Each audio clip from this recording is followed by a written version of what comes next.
Welcome. In this video, I'll show you how to publish a dashboard here in Smartsheet. All right, so first up, open up your Smartsheet account and then open up one of your workspace. Okay, wait for it to load. Now, once it loads, just go ahead and find your dashboard. As you can see here, I have a dashboard named YouTube dashboard. But if you don't know how to make a dashboard, just go to the top, click on Add to Workspace. Here you have your dashboard. Okay, so go ahead and click on it to open it up. And then once it loads, all you need to do is just go to the top left. Right here, we have the file. Okay, click on File, and then go ahead and click on Publish. Okay, Publish, and here as you can see, all you need to do is just click on this toggle.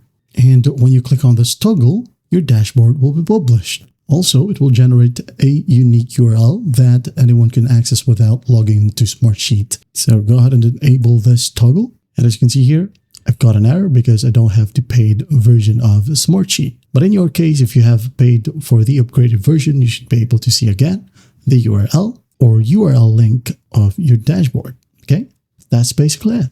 Well, I hope this video helps, and I'll see you in the next one.